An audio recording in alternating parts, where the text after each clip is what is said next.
कळंबा तलावाच्या समोर तुमचं स्वप्नातलं घर आता रियालिटीमध्ये। कोल्हापूर शहरापासून अगदी जवळ, निसर्गाच्या कुशीत, जिथे तुम्हाला मिळते शांतता, सौंदर्य आणि सुरक्षितता। 900 स्क्वेअर फुटापासून 10,000 स्क्वेअर फुटापर्यंत रेसिडेन्शियल एनए प्लॉट्स उपलब्ध। प्रशस्त 60 ते 30 फुटी अंतर्गत रोड, स्वतंत्र 7/12 वीज कनेक्शन, वॉकिंग ट्रॅक, सुरक्षा आणि बरंच काही। अधिक माहितीसाठी आता संपर्क साधा। चंद्रांकन बिल्डर्स अँड डेव्हलपर्स, कोल्हापूर। एमआयएमचे नेते खासदार असदुद्दीन ओवैसी आज कोल्हापूर दौऱ्यावर आले होते।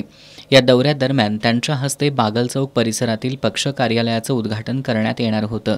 गेल्या 2 दिवसांपासून त्यांच्या दौऱ्याला आणि बागल चौक परिसरात पक्ष कार्यालय सुरू करण्याला स्थानिक नागरिक आणि हिंदुत्ववादी संघटनांचा तीव्र विरोध होता।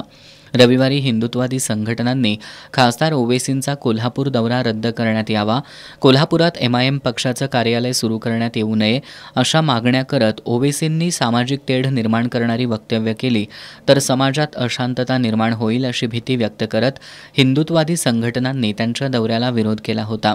रविवारी पोलीस आणि महापालिका प्रशासनानं बागल चौक परिसरात अनधिकृतपणे पार्किंगच्या जागेत सुरू करण्यात येणाऱ्या एमआयएम पक्ष कार्यालयाच्या ठिकाणी नोटीस चिकटवली होती। मात्र आज खासदार असदुद्दीन ओवैसी हे बागल चौक इथल्या मस्जिदीत नमाज पठणासाठी येणार असल्याची माहिती हिंदुत्ववादी संघटनांच्या कार्यकर्त्यांना मिळाली होती।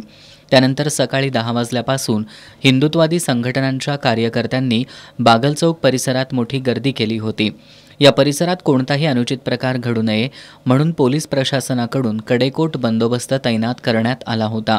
शहर पोलीस उपाधीक्षक प्रिया पाटील, राजारामपुरी पोलीस ठाण्याचे पोलीस निरीक्षक सुशांत चव्हाण, शाहूपुरीचे पोलीस निरीक्षक संतोष डोके, जुना राजवाडा पोलीस ठाण्याचे निरीक्षक संजीव झाडे यांच्यासह पोलीस अधिकारी आणि कर्मचारी या ठिकाणी ठाण मांडून होते। बागल चौक परिसरात हिंदू एकता संघटनेचे शहराध्यक्ष गजानन तोडकर, शिवसेनेचे शहर समन्वयक उदय भोसले, निरंजन शिंदे, शिवानंद स्वामी, राजू यादव, विकास जाधव, आशिष लोखंडे, संदीप सासणे यांच्यासह बागल चौक मंडळाचे कार्यकर्ते आणि स्थानिक नागरिक मोठ्या संख्येनं जमा झाले होते। हिंदुत्ववादी कार्यकर्त्यांकडून वारंवार जय भवानी, जय शिवाजी, जय श्रीराम, हर हर महादेव अशी घोषणाबाजी करण्यात येत होती। खासदार ओवैसी बागल चौकात आले तर त्यांना आपण तीव्र विरोध करणार या भूमिकेवर कार्यकर्ते ठाम होते। पोलिसांकडून त्यांची समजूत काढण्यात येत होती, मात्र कार्यकर्ते आक्रमक होते।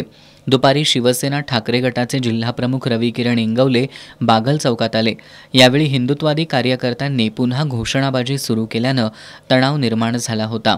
यावेळी हिंदू एकताचे शहराध्यक्ष गजानन तोडकर यांनी खासदार ओवैसी हे वारंवार सामाजिक तेढ निर्माण करणारी वक्तव्य करतात, त्यामुळे सर्व जाती धर्माची लोक गुण्यागोविंदानं राहणाऱ्या कोल्हापुरात तेढ निर्माण होऊ नये यासाठी त्यांना आपला विरोध असल्याचं सांगितलं।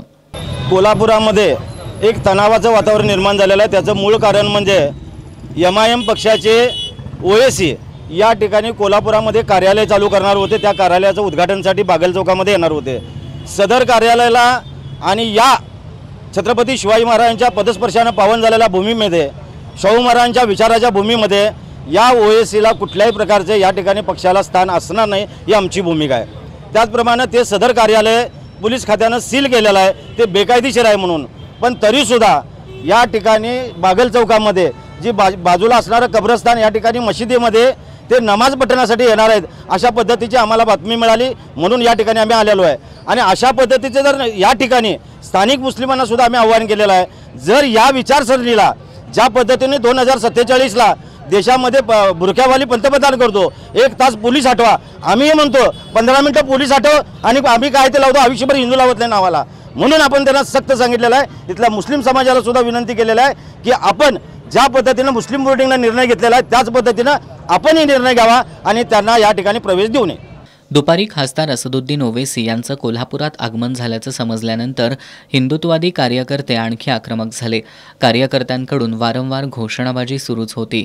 दरम्यान खासदार ओवैसी हे बागल चौकात येणार नाहीत हे निश्चित झाल्यानंतर हिंदुत्ववादी कार्यकर्ते निघून गेल्यानं तणाव हळूहळू निवळू लागला। कार्यकर्त्यांची गर्दी आणि पोलीस बंदोबस्त यामुळे परिसरात दिवसभर वाहतूक कोंडी झाली होती। शहर वाहतूक नियंत्रण शाखेचे पोलीस निरीक्षक नंदकुमार मोरे यांच्यासह वाहतूक शाखेचे कर्मचारी बागल चौक परिसरात दिवसभर वाहतूक सुरळीत करण्यासाठी थांबून होते।